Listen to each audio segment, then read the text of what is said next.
Good evening. It's a good job we're relaxed here, isn't it? I sometimes think, that my job here and my function is just to be a bit of an echo, where it goes echo, echo, echo, because the uh, the stuff we hear is so absolutely amazing each week. And I don't know about you, but I was listening to a primary school head teacher talk a couple of weeks ago, and she was saying that for children, they have to see a word 1,000 times to be able to recognize that word. It's like the word the, that they can't spell phonetically, so it's not tahi, tahi. They have to see it 1,000 times. And, oh, yeah, no. Oh, and so I sometimes just think, we hear this stuff week after week after week after week. And I know even 2 weeks ago, you spoke about righteousness. And it was at the end of the night, I thought, I've never felt so righteous in all my life. And I thought, how many times have I heard it? How many times have I even said it? And yet the penny just drops on another level. And so I'm not putting myself down when I say this, but sometimes I think all that I do when I'm up here is take everything that's been said, reflect it through what it's meant to me, and just churn it back out there again. But I'm all right with that. I'm very all right with that, because if it's the 1,000th time, it might be the 1,000th time someone's heard it tonight, and it might just tip it to that next level of revelation. I saw on the internet today, there was a picture of Steven Spielberg, and he made Jurassic Park, and there was a picture of him next to a dead dinosaur, which was clearly not a real dinosaur, it was the puppet, but because the puppet ears, whatever, weren't moving it, it looked dead. And there was this picture, and it was talking about how he'd done this Facebook hoax, where he posted this picture of himself next to the dead dinosaur, and underneath this sort of shocking caption about how that said something like, retweet if you think that this hunter is evil for killing this dinosaur. And this tweet had been reposted about 30,000 times, because what people had done is looked at the picture, seen the angle that was coming from the caption that says, this is an awful evil hunter, gone with that and actually not stopped to look at the picture and thought, there are no dinosaurs. This man cannot have killed the dinosaur. And when I looked at this today, I just thought, that is what we have done. Because there is a picture of Christ that is so clear, and we fell for the caption. We fell for the caption that somehow made out that there was something awful about something that was actually not even what it appeared to be. So tonight, really, I guess I want to talk about what the picture says and try and get rid of some of those caption things that have stuck in our head. And I want us to read the picture, not the captions. I've called my message Levels of In-ness. And that's going to make sense, because we've been talking a lot about in-ness. And I want us to consider the levels of in-ness, which will make sense in a minute. And the person I want to talk about, first of all, is a character called Peter in the Bible. I've put in here background to Peter, so I'll summarize it in about 10 seconds. Peter was a guy that Jesus said, follow me, Peter. So Peter said, all right then. And then there were some things in his life that you were thinking, you'd look at his life and think, yay, go Peter, great choice. And there were other things in his life where you'd be like, no, Peter, don't do that. And he was this character that one minute you were sort of rooting for him, the next minute you were sort of thinking, oh, how can you have kind of just got so far off the mark with that? And I think that's a lot like us, don't you? There's moments in our life where we're just sort of on it and moments in our life where we're not. But he is around after Jesus dies. He gets this revelation of the gift that is his through Jesus, that he's been brought into this wonderful salvation, and he is sort of commissioned to go and share this news. And one day he falls into a trance. It says in Acts 10 he falls into a trance, and it says this. It won't go up on the screen, but it's only very short. It says, Peter fell into a trance. He saw the skies open up, Something that looked like a huge blanket lowered by ropes at its four corners settled on the ground, and every kind of animal and reptile and bird you could think of was on it. Then a voice came, "Go to it, Peter, kill and eat." Peter said, "Oh no, Lord, I've never so much as tasted food that was not kosher." The voice came a second time, "If God says it's okay, it's okay." This happened 3 times, and then the blanket was pulled back up into the skies. So something happens that causes Peter to question what he's believed about the things that could be included in his life. Now then, just after that moment, as if by magic, Captain Cornelius, who is from the Italian Guard, he's had a vision too, that he's supposed to send for this guy called Peter. So he sends for him, tells him, "Come to my house." Peter sort of addresses the people and says this. He says, "I'm sure that this is highly irregular. Jews just don't do this. Visit and relax with people of another race. It wasn't the done thing.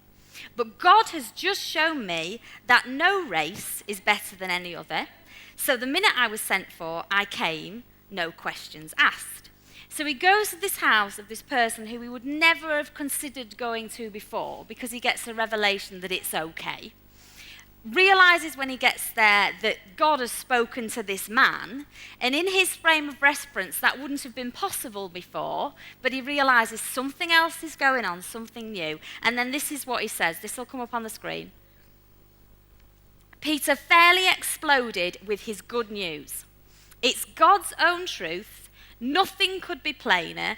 God plays no favorites. It makes no difference who you are or where you're from. If you want God and are ready to do as he says, the door is open. The message he sent to the children of Israel, that through Jesus Christ everything is being put together again, well, he's doing it everywhere, among everyone. Now, that's a great message. So he gets this wonderful revelation that everybody is now included in a way that they were not before, which is exciting. There's no longer this them and us. There's just a big almighty us. Now, what I love about Peter in this moment is that God says to him, "Do you know what? You're going to have to change the way you think a little bit." He's at this point in his life when it's all exciting, it's all new, so he adjusts and he's like, "Yay, we're doing this." Now, another guy, cut to another guy, Paul. And Paul is a character, again, who was very devout, followed all the religious laws, and he too gets the revelation that he's empowered to go and speak to the Gentiles. I'll explain what that is in a minute. The Gentiles, and say, "You're included too." So these people that weren't included before, that were non-Jewish, they were going to be included. So Paul gets exactly the same revelation as Peter, just at a different time. Now, we don't think today of Jews or Gentiles. Who in here is a Jew and who in here is a Gentile? It's not a question we tend to ask, is it?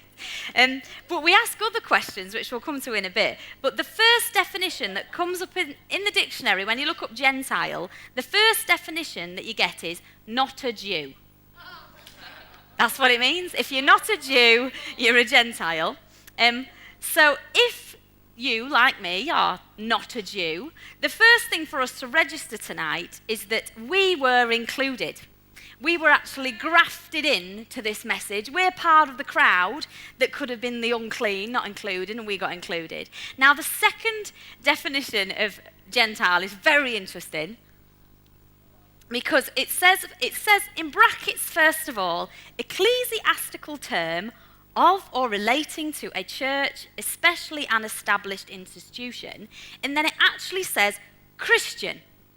So weirdly, this was fascinating, the term that was synonymous with the good news that we were included has become rebranded to be the word that's used to exclude everybody else now. And I just thought, isn't that interesting? How originally it was supposed to mean, I just thought that was fascinating. Now, at some point, it says it's around 14 years after Paul gets this revelation that everybody's in, and he's to go and speak to these non-Jewish people about it. He and his friend go and meet the sort of apostles, including Peter. The apostles were like the head church guys in the new church, I suppose. And they get Paul has to go and meet them, And they're going to clarify the revelation that they've all had. So they'd be like, you've been doing it over here, I've been doing it over here. Let's come together now, see where we're all at. Now, this is what happens, okay? So there's your background. This is Galatians 2. This is Paul talking. Later, when Peter came to Antioch, I had a face-to-face confrontation with him because he was clearly out of line. Oh, that was tense. See, there's always tensions in church. We're all right. Here's the situation. Earlier, before certain persons had come from James, Peter regularly ate with the non-Jews. But when that conservative group came from Jerusalem, he cautiously pulled back and put as much distance as he could manage between himself and his non-Jewish friends. That's how fearful he was of the conservative Jewish clique that's been pushing the old system of circumcision. Unfortunately, the rest of the Jews in the Antioch church joined in that hypocrisy so that even Barnabas, his friend, was swept along in the charade, whichever. But when I saw that they were not maintaining a steady, straight course according to the message, I spoke up to Peter in front of them all. There's a tense moment as well, isn't there? It's happening from everybody. If you, a Jew, live like a non-Jew when you're not being observed by the watchdogs from Jerusalem, what right do you have to require non-Jews to conform to Jewish customs just to make a favourable impression on your old Jerusalem cronies? Now, interesting, isn't it? So it was almost like Peter's all right with the revelation that everyone's included until it's going to put him out of favour with the people that don't think they should be included. And this, to me, was an issue of about how in had those who were out been made? Had they been really bought in, or was there a level of their in-ness? So you're in, but you're not quite as in as we are. You're kind of just across the line, whereas we're well and truly camped out in the middle of this. What they were saying about the people being in somehow didn't match up with how they were acting. Now, Peter was seen doing this by Paul, and he was called a hypocrite. And I thought, isn't it funny how many times are Christians called hypocrites? And it's normally, don't you think, to do with behaviour. Oh, I thought you were a Christian, you're not supposed to swear. I thought you're drinking, you're not supposed to drink if you're a Christian. Oh, you're living with your boyfriend, you're not supposed to live with your boyfriend if you're a Christian. And it's become all attached to behaviours. And I was really thinking about it, and I think the thing that I want others to call us hypocrites for is if we don't forgive, and we don't include, and we don't offer grace, and we don't show love. And I've written down here, if we don't go 15 extra miles for a person, just on the chance that they might experience a single millisecond of the grace that we've been given, that is what we should be called a hypocrite for. If we're not including. Not because of how we're behaving, but if we're not including. And our message should be so clear that you are accepted as you are, that we get criticised for that. And if we are being criticised because we are including, then we're doing all right. We're doing more than all right. We're actually doing kingdom. And I think that's great. Now, Paul goes on to comment on these things in his sort of letters to the Galatians as he's writing, referring to Jews and non-Jewish sinners. Now, I've changed the wording a little bit, so forgive me, but it's going to have a bit bigger impact if I do it this way than if I say Jew and non-Jew. So listen to this. Those of us who have knowledge of church and its regulations and who call ourselves Christians have no advantage of position over those who haven't and who call themselves non-Christians. We know very well that we are not set right with God by rule keeping, but only through personal faith in Jesus Christ. How do we know? We tried it, and we had the best system of rules the world has ever seen. Convinced that no human being can please God by self-improvement, we believed in Jesus as the Messiah so that we might be set right before God by trusting in the Messiah, not by trying to be good. So somehow or other, Peter forgot, momentarily as we do, that actually righteousness is a gift, and it remains a gift. And some of us have tried for years and years and years to get this thing down perfectly. And I don't know about you. How are you doing with that? Because I'm not there yet. And I've been trying a really long time. And I remember those words of Robbie Williams. Should be in the Bible, shouldn't they? Never forget where you've come here from. And we forget that we were included. We forget that we were brought in and we were included. Now, I am very, very, very grateful to have been around church and the message of God and his love my whole life.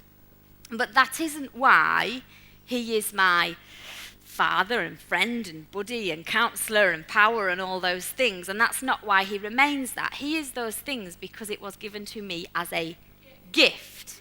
And it is still a gift. But after many, many years of having it and never knowing without it, I forget that it was a gift and somehow think I've done that. I haven't done that. I've just been fortunate enough to be in a position where someone told me that that is what I had been given. The gift was revealed to me.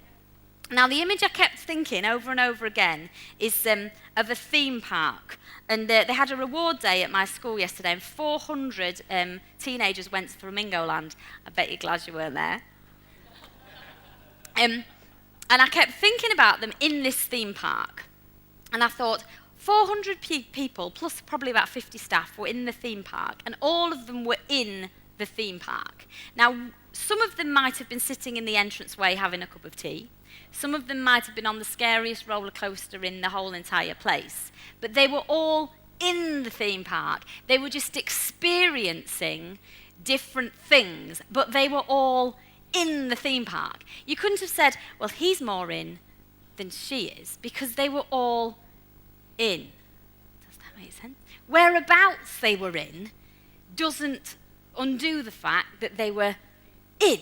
So you can't say, well, you're more in than you are. No, you could say their experience was different. Somebody who's enjoying every ride and going for it and has a great day and they're laughing and smiling and saying, come on, it's brilliant. It's probably having a lot more fun than the person sitting miserable in the corner wishing that they could be somewhere else. But they are nevertheless still in. Now, God is not upset. I'm going to read this slowly because I want you to hear this. God is not upset with people in the world until we, the church, get them in the building and straighten them out. He's not looking thinking, well, you're all right, but they're not, so you have to go out and get them in and make sure they're all somewhere out. Otherwise, he's not because if we're not careful, this is what we believe and this is what we communicate. So we make friends with people with an agenda. I need to change you and I need to straighten you out, and then you'll be okay. And then God can love you. And then you can somehow have grace on your life. But until then, you're somehow out. Because God so loved, what have we been hearing for weeks? God so loved the world. Are they in the world? Yes. So have they, whatever they're experiencing, are they still in the love and grace of God? Yes. Now, they might not be experiencing it, but they are in it. Now, I don't know where I've got to. I told you, I'm only echoing it back. This should all sound very familiar. Now, we surely need to befriend people. Don't we need to make friends with people to be their friend? To actually genuinely love them and connect to them and be there for them, and not with our agenda of, right, I'm going to make friends with you and then I'm going to tell you this, this, this and this, and I can see from your life that you need to change that and that, so I'm going to preach that at you until we've all sorted that out. Wouldn't it be better to just actually make friends with people because you want to be their friend and love them and communicate to them where they are at? And within that friendship, if there's then a massive great roller coaster that you know they'll really love but they're a bit frightened to go on it, once you made friends with them and sat with them at the entrance to that theme park, you said, do you know what, come and try that ride. It's absolutely fantastic. And aren't they more likely to go and experience what you've experienced if they actually realise that you accept them as they are? Boom. Did you? Zookeeper. I love it. That's wonderful. You could have fed some of the annoying pupils to the lions. Not that any of them are annoying. Now, I don't know where I've got to. There was a remote, read in the news this week about this remote tribe in the rainforest who hadn't had contact with any human beings ever. And they've suddenly sort of come out of the rainforest into the open, and they were seen by helicopters, and they never sort of mixed with anybody else. And they didn't know whether they were coming out. They didn't know whether they were coming out because they were in danger, perhaps they were needing help or some kind of assistance. But what it was saying in this newspaper article is that they're actually quite vulnerable, because if they start to mix with people who they haven't mixed with before, they're very susceptible to their diseases and to things like that. And I just thought, imagine what would have happened and was happening to the weak and the poor and infirm and the vulnerable within the times of Jesus. And had he not been there writing the Bible, as he heard last week, these people were in hiding because actually they were told somehow or other that they couldn't mix, that they were separate from. They were sort of almost afraid to be seen by that religious crowd, because if they were to come out, they would somehow or other be at risk of more than if they were to stay hidden. And then Jesus comes onto the scene, and he basically brings these people out of hiding and says, it's not just that you get to come out. I want to come and be with you.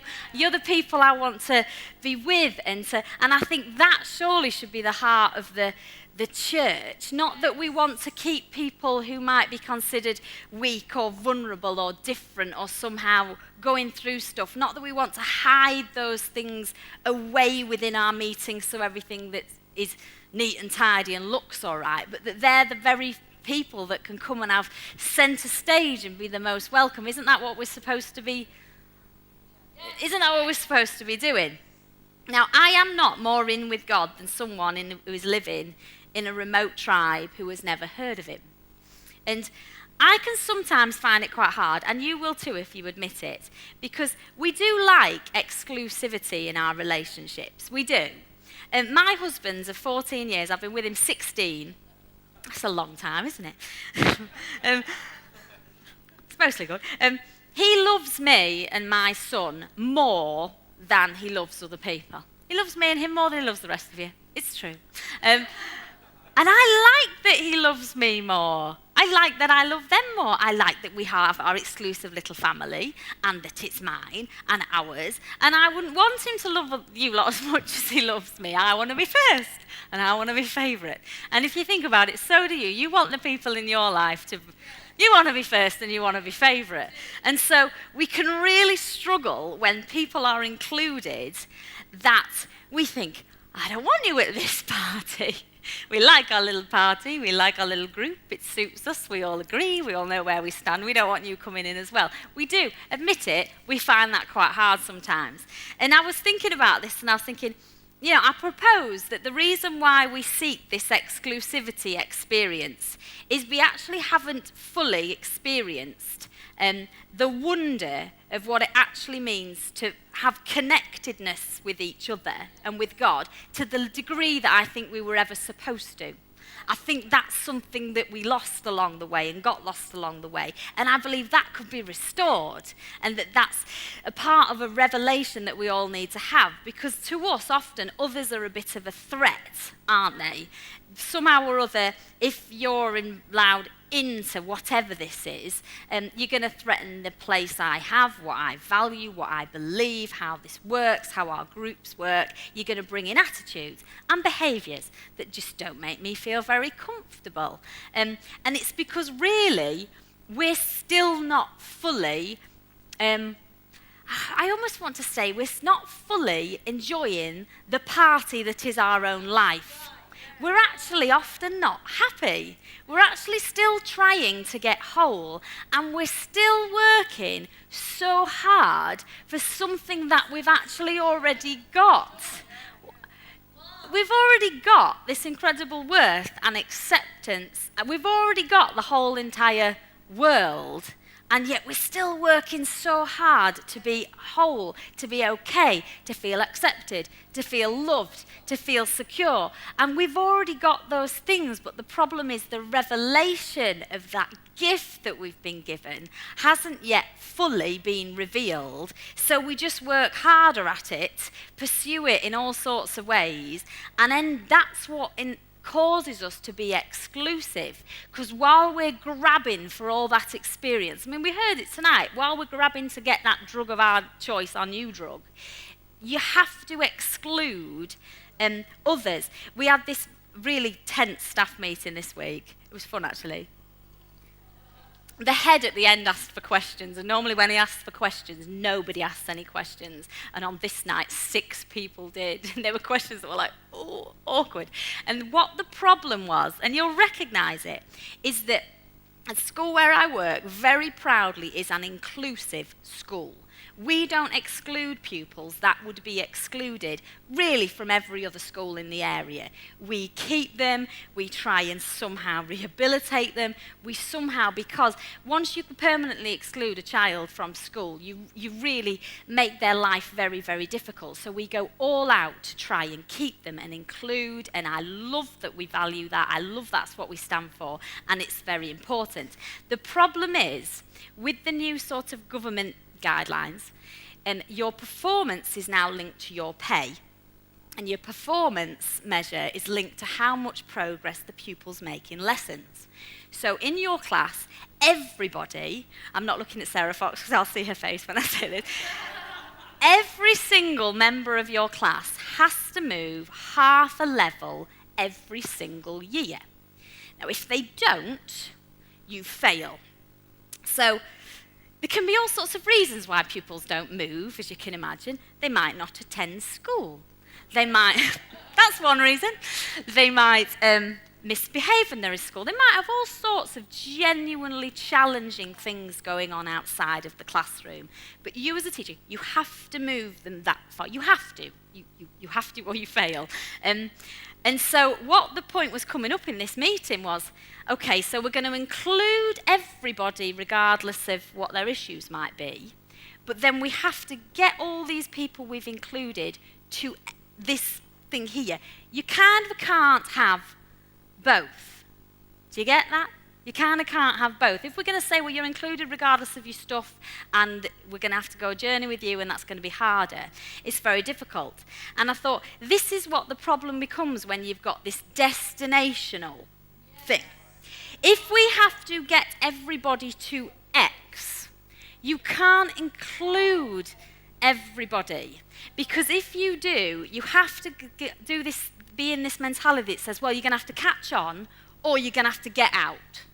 Or you're going to have to somehow do this, or you're going to have to get out. Because otherwise, you can't get everybody to the destination. And so we've heard a lot about this directional versus destinational. One of the reasons for me why it cannot be everybody has to look like X, be at X, do X, is because you can't do that and include everybody, because people aren't, they're starting from different points. There's a reason why their pace is affected. You can't neatly box it all off and say, if someone is a Christian, by year 1 of Christianity, they will not be swearing anymore, not be drinking anymore, they will have converted 10 other people to the Christian faith, and they will be able to pray in public. You can't do that. But you can't do it, can you? It's not possible. So it has to be, and it really occurred to me that if you are going to be inclusive, and if we are going to be inclusive, our pace is going to be affected. It is going to be affected, because what we're saying is we're going to give people room and space to get it, and sometimes we're going to have to repeat it and go over it and have another conversation with that person because it's not worked out. But that's what comes with being inclusive. But what the head said on Tuesday, and I thought this is true of us as well, what he said was, to me, being inclusive is non-negotiable. And I think we can say that for us, can't we? Being an inclusive house has to be our non-negotiable. Even when it's messy church, even when it slows down the pace, even when it has to be our non-negotiable. And that means we have to let go of some of our destinations, and we have to let go of our target setting, and we have to just accept that so long as everybody's going in the same direction, we're doing all right. Yeah? Now, the Gentiles being there in that situation. You thought I'd forgotten about the story, had you? I actually had. I had. The Gentiles, I'm going all over. The Gentiles being in somehow here with the Jews was somehow a threat to their Jewish in-ness. Because their Jewish in-ness was something that they had achieved. They had sacrificed for, they had invested in, their identity was tied to, it was their legacy and their right. And it was more that than it was a celebration of their in-ness. And when I wrote this today, I thought, actually, that has been true of me for most of my life. I have been more attached to being in because of what I was doing than celebrating the fact that I got to be in the first place. I just missed the point. I read the caption and didn't see the picture. So my Christianity and my relationship with God, I don't even like saying that. What does that mean? What does that even mean? But that, it was more of something that I am an achiever by nature. I thrive on achieving. That's what I do. And so even my faith life became an achievement way more than it's been a celebration. And I want it to be a celebration. I want it to be a celebration, and if I spend more of my time thinking about how I can do Christianity than I do being grateful that I've been included, I've missed the point. I've just utterly missed the point. Things evolve as well, don't they? Years and years ago, I remember, it was probably you that said it. You normally say most of the things I remember. Said, that we will be most challenged in the area of our perceived expertise. When you think you're an expert on something and someone tries telling you how it works, you're like, no, you do not know more about this than me. And things evolve, don't they? There's a friend of mine who's been working in the IT business for years, and I saw him the other week, and he's leaving. And the reason he was leaving, he said, there's all these, he's in his early 40s now. And he was saying the reason he's leaving is because when he was in his early 20s, it was his hobby. He was in his garage and he'd set up all his networks and it was all really exciting. And he'd spend his evenings and weekends working out how to do whatever IT people do. And he said, now he's got a wife and kids. He doesn't want to sit every night in his garage playing. He wants to spend time with his wife and kids. And what he's had to accept is that actually these people, these young lads who were once him, who are now sitting in their garage, have become the experts. And just because you and I might have been experts in this thing 5, 10, 15 years ago, it doesn't necessarily make us an expert now. And it might be time for us to sort of think, well, the stuff I thought I knew and the stuff I had buttoned down, the stuff I know, maybe I know nothing now. Maybe I know nothing now. Maybe I've got to learn this from scratch all over again and ditch it all and accept that there's a new network needed. We've got to go against our expertise. You know that story about the width of a boat? I love that story. I thought that in some ways is a story for me about going against your expertise. And it's a story about in-ness. When they moved, they weren't catching anything on this side of the boat. Nothing was coming in. Jesus said, move the width of a boat and you're going to get your catch of fish. They were expert fishermen. They knew how to fish. They'd been doing it a long time. And they had to somehow accept that somebody else might have a new idea. And in moving the width of that boat, all of a sudden, everything just changed and everything was included. Let me read this bit because I've no idea where I am. None of us are experts who have it all buttoned down. And nobody else in the world is either, unless God is very, very, very small. Yeah. We are people of the way, following a voice, a heartbeat, together, all included. What did we hear last week? We're all letters being written, all seeking to help each other and anybody we come across to tap into the revelation of a righteousness already deposited with sin no barrier to his loving gaze and adoration of us. That's lovely, isn't it? Now, it's awesome, but it can make us feel insecure for the reasons we've talked about, because everybody has to be included. And Peter had to adjust how he was behaving. He had to sort of be challenged by Paul to say, hang on a minute, you can't just now say it's not inclusive because people who you've been around and they've perhaps been your friends in the past are all of a sudden saying, oh, actually, no, you can't do that. You've got to be all in this thing. You've got to be going for it. So my question tonight as I close is, who do you struggle to allow in? Are there a group of people that you struggle to think they get to be in whatever area of your life? And do you actually enjoy some aspects of in-ness within a group that is somehow defined by the fact that other people are excluded? Because we have to be careful that where we feel like we belong is not a belonging because we belong and you're out.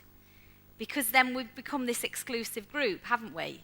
If our sense of belonging here is because we're all happy and safe and we're all belong and we all know each other, we're not going to be a very inclusive group when other people come in because it's going to disrupt the fact that part of what we like about us is that other people are out and we're in.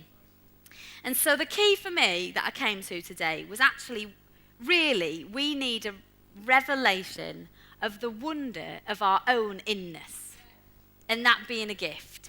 And some of us have worked so hard to be in and still wanting credit for that. Or perhaps, like me, you've been down the route where you feel really quite disillusioned that you didn't get any credit for it. Because you're like, what did I waste all my time working so hard for? But that's all right, because it has mattered. It's mattered in the sense that God saw our faith, and in the same way it matters when someone says, I love you back. For some of us, we were just loving him back the best way we knew how, with the revelation that we had at the time, and that is absolutely all right. But moving forward, I want to be celebrating my in-ness more than I'm working for my in-ness, so that I can live in this picture and not in the caption. So, I've got somewhere.